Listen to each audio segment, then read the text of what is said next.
Bienvenue messieurs et dames sur votre chaîne Télé 50. Aujourd'hui, cette chaîne vous amène à 20 km du centre-ville de Kolosi. Nous sommes dans la province du Lualaba. Nous avons voulu vraiment, parce que il y a peu vous avez suivi sous nos antennes que le gouvernement provincial du Lualaba, sous l'impulsion du vice-gouverneur et gouverneur intérimaire Fifi Masuka Saini, est déterminé à pouvoir mettre fin au phénomène délestage et aussi à la dépendance alimentaire vis-à-vis des provinces voisines et aussi des pays voisins. Voilà, c'est pourquoi aujourd'hui, avec le partenariat de l'entreprise LCS, c'est une entreprise chinoise, cette entreprise veut donner un coup de pouce au gouvernement du Lualaba pour l'amener à couvrir la carence dans la desserte en énergie électrique et aussi produire, faire la culture des légumes et autres produits de première nécessité pour alimenter la population de cette partie de la République démocratique du Congo. Nous sommes à plus de 2300 km de Kinshasa. Voilà, on va vous faire découvrir cette entreprise qui a déjà fait quelque chose en ce qui concerne la production de l'énergie. On va découvrir avec vous d'un moment à l'autre. Suivez-moi.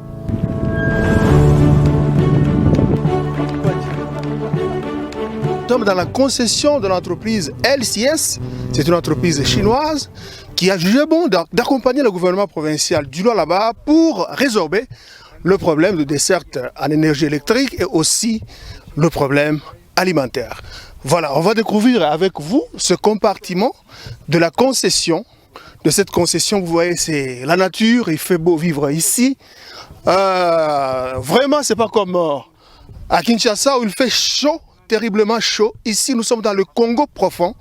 Nous allons vous inviter à pouvoir découvrir davantage cette concession qui a jugé bon d'accompagner le gouvernement provincial du Lualaba. En premier lieu, on va prendre, nous sommes ici avec le commissaire général de la province qui est chargé de l'économie. On va l'approcher. La concession de la société LCS qui est en partenariat avec une autre société chinoise qui s'appelle TSF. Et c'est TSF qui est le promoteur de cette activité. Ce projet ici a pour objet la construction du micro-barrage dont vous venez de voir le bassin de stockage d'eau. Ce bassin qui est séparé par cette route ici permet de garder une certaine quantité d'eau. La manière dont ils ont préparé, nous venons de voir aussi le canal de récupération d'eau pour stabiliser, pour éviter que le bassin ne se remplisse et pour amener l'eau à rester à un même niveau. Et ici où nous sommes, on nous montre les lieux où on va poser la turbine. La turbine qui va produire, disons, 550 kW, c'est-à-dire l'électricité. Il y a une vanne que vous voyez là-bas.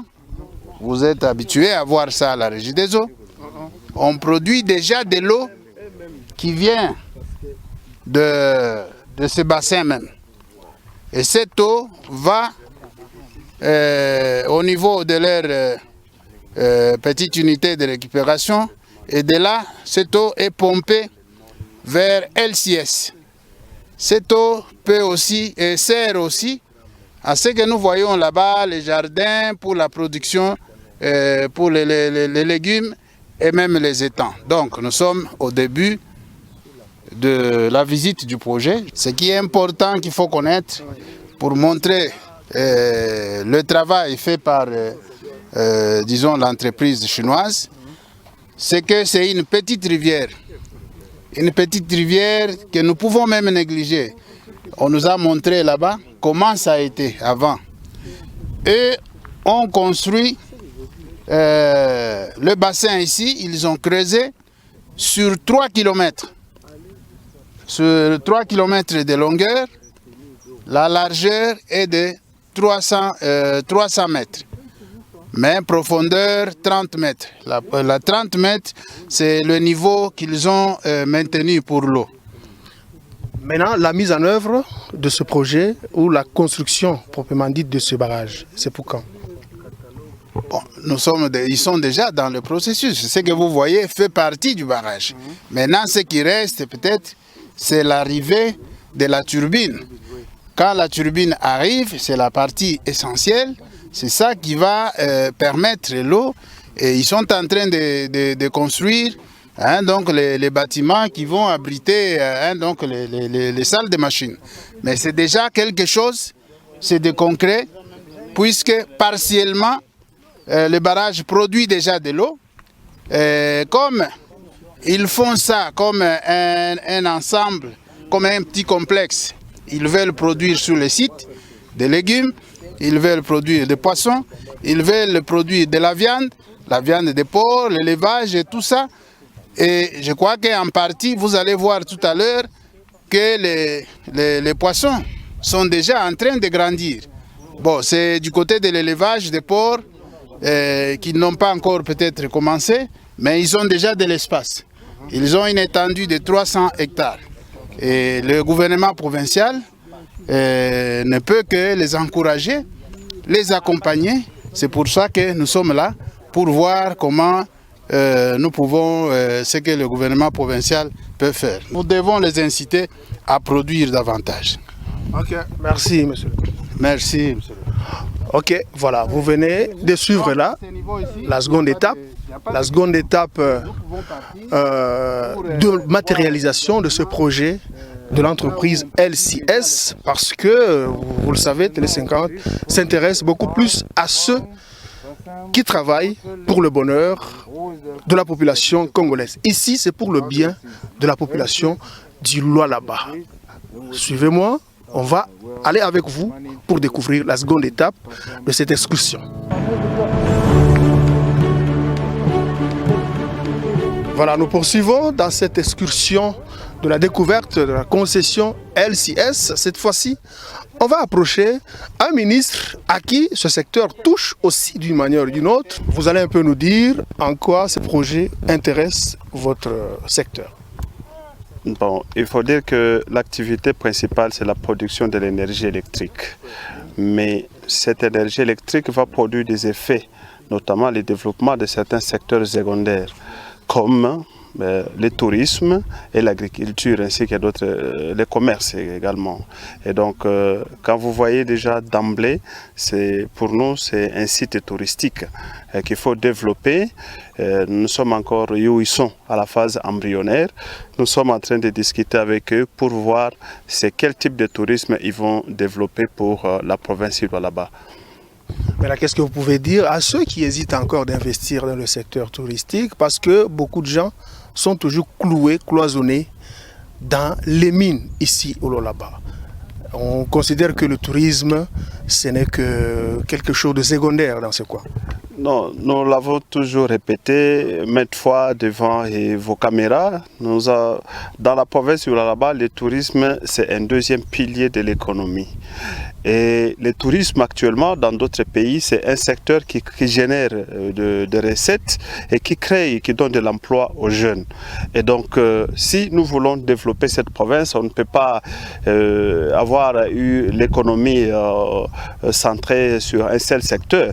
Et voilà pourquoi tous ceux-là qui ont des moyens, nous avons autant de sites touristiques, ils peuvent venir investir dans ces secteurs et demain, ils vont bien sûr apporter beaucoup à la province pour son décollage. Donc le tourisme, c'est un grand secteur qu'il ne faut pas négliger. Voilà, nos amis de LCS sont en train de nous prêcher par l'exemple. Pourquoi pas les emboîter pour que nous puissions investir dans ces secteurs qui nous donnent beaucoup d'argent et qui créent de l'emploi. Monsieur le ministre, avant de vous libérer, vous pouvez dire un peu brièvement à l'intention de nombreux téléspectateurs, qu'est-ce que vous faites dans votre secteur pour inciter la population, les investisseurs à s'intéresser au secteur touristique dans le Lualaba? Enfin, ce que nous faisons, nous avons beaucoup de stratégies et les opérateurs dans le secteur du tourisme le savent. Nous ne manquons pas d'échanger. D'abord, les échanges directs, expliquer la province du Lualaba c'est quoi. Aujourd'hui, en dehors des sites que nous avons, les 74 sites qu'on avait déjà répertoriés, il faut ajouter aussi celui-ci que nous venons de découvrir aujourd'hui. Donc ça devient 75 sites touristiques. Donc aux opérateurs économiques, nous leur disons que la province du Lualaba n'est pas seulement minière, mais elle est aussi touristique parce que nous avons autant de sites touristiques. Et chacun, c'est à tout un chacun de choisir dans quel secteur ou dans quel... il va s'orienter où. Est-ce du côté des plages? Est-ce dans des montagnes? Est-ce... enfin, les chutes, les cascades? Tout dépend de l'appréciation de tout un chacun. Du moins, les sites touristiques sont là. Et tout va dépendre de l'appréciation, comme je viens de dire. L'incitation parfois provient de la sécurité. Est-ce que vous garantissez que la sécurité vous rassurer est assurée? La province du Lualaba, lorsqu'il y a un investisseur dans les secteurs, que ce soit de l'environnement ou du tourisme, la province accompagne, prend toutes les dispositions pour sécuriser ses partenaires-là. Voilà, l'étape ici, c'est là où se trouve l'étang pour les poissons. Il y a, comme on vous l'a dit, dans notre introduction, l'introduction d'aujourd'hui, donc ici, non seulement il y a la construction des mini-barrages, il y a aussi l'agriculture et la pisciculture. Monsieur le ministre, dites-nous un peu comment ça se passe avec l'aménagement de cet étang. Bon, l'étape ici, c'est une indication de ce que sera la ferme. Ici, ils sont en train de recevoir les alevins, les petits poissons. Ils les élèvent à partir d'ici.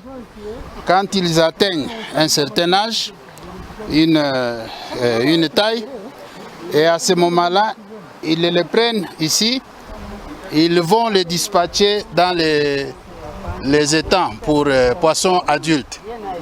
Donc ici, c'est le débit. Donc, ce qui est important, c'est vous voyez comment ils approvisionnent l'eau en continu.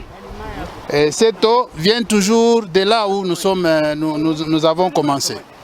Alors, ici, déjà, ils sont dans l'étape de la production de la nourriture. Donc, à partir de cet étang, c'est déjà du concret. Voilà, donc dans peu de temps, la population des environs de Kolwezi va s'approvisionner en grande quantité de poissons. Je l'espère bien, mais ici, c'est une indication. Il faut qu'ils multiplient. Nous ne pouvons pas dire que c'est à partir d'ici qu'ils vont approvisionner tout Kolwezi. Eux, ils veulent. Ici, nous sommes venus pour voir un échantillon, si vous voulez, un exemplaire d'une ferme. Donc, à multiplier tout autour de Kolwezi. C'est un premier projet. Voilà, nous avons voulu aussi approcher le ministre provincial des infrastructures, M. Mbang. Il va nous dire un peu l'apport de cet investissement. En fait, c'est un projet qui est très intéressant. On dirait un projet pilote qu'on voudrait multiplier pour pouvoir donner l'accès à nos populations à des produits de bonne qualité en termes de vitamines, en termes de protéines, en termes de lipides. Alors, nous sommes venus voir et nous allons étudier la possibilité de pouvoir implanter ce projet ici à travers la province, partout là où il y a des cours d'eau. Le problème auquel nous pouvons nous attendre, ce sera peut-être le problème de financement. Comme vous voyez, c'est un financement qui est venu grâce à l'usine métallurgique qui est à côté, l'usine de LCS, donc Lualaba Copper Smelter. Et cette usine a financé son sous-traitant et le sous-traitant a développé ce projet. Donc maintenant, nous sommes en train de négocier. Nous étions en réunion hier. Si tout va bien, on aura un financement qui viendrait de la Chine. C'est ce financement qui pourrait nous permettre de multiplier ce projet. Merci, monsieur le ministre. C'est moi qui vous remercie.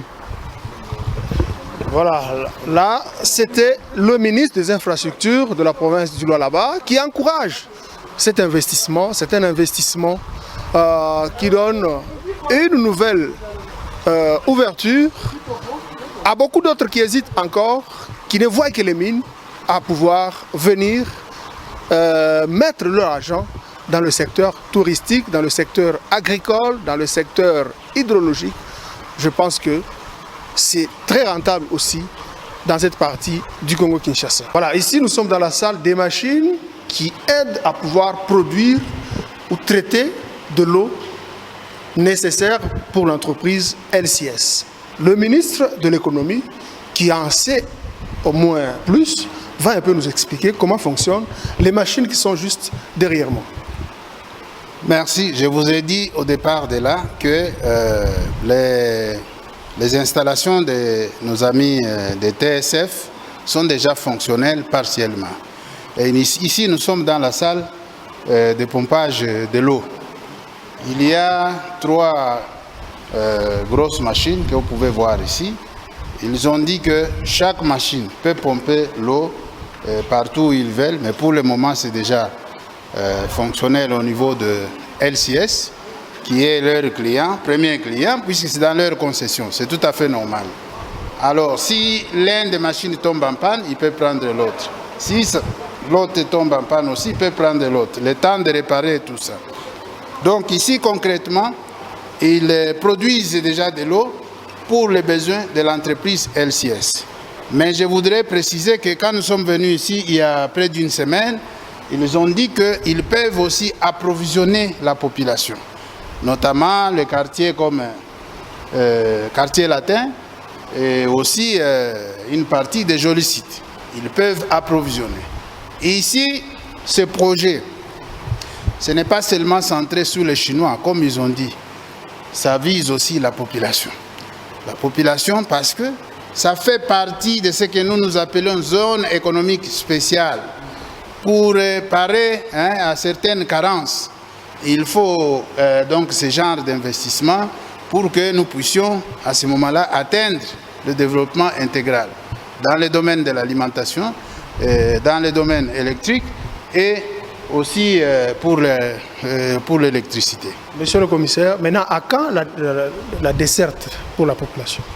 Ils sont en train de travailler. Ils sont déjà, ça fait une année seulement, et ils veulent maintenant faire en sorte que ça augmente vite. Là, ils ont fait tout ceci sans l'accord du gouvernement. Ils ont fait en privé. Maintenant, ils appellent le gouvernement pour que le gouvernement les accompagne. Le gouvernement doit donner les autorisations, le gouvernement doit faire un certain nombre de choses. Pour le moment, nous allons seulement signer un protocole d'accord, si les autorités l'acceptent, et puis eux, ils vont aussi se mettre à 4 pour mobiliser le financement et pouvoir faire ce qu'ils doivent faire pour approvisionner la population. Voilà, merci monsieur le ministre. Et le lieu de rétention d'eau pour la construction du mini-barrage et la salle des machines pour le traitement d'eau. Voilà, ici nous sommes à l'étape où se pratique l'agriculture. Voilà, sous l'impulsion du vice-gouverneur, le gouverneur intérimaire du Lualaba, cette province du Cobalt a besoin de rompre avec la dépendance alimentaire face aux autres provinces, aux pays voisins. Voilà, il y a souvent, surtout pendant la période de soudure, cette population dépend, achète tout presque. Les produits agricoles, les légumes, choux de Chine, tomates et même les oignons, ça s'achète à l'extérieur de cette province. Et maintenant, une étape importante est en train d'être franchie, c'est l'agriculture au niveau local. C'est ce que LCS fait en partenariat avec le gouvernement provincial du Lualaba. Voilà, on va approcher un expert en la matière. Bonjour monsieur. Bonjour, merci. Monsieur vous appelez comment? C'est l'ingénieur Joseph Tchala, conseiller au ministère de l'Agriculture. Voilà, vous êtes ici dans la concession LCS. Vous pouvez un peu nous dire ce que nous voyons ici à côté de nous? Oui, merci.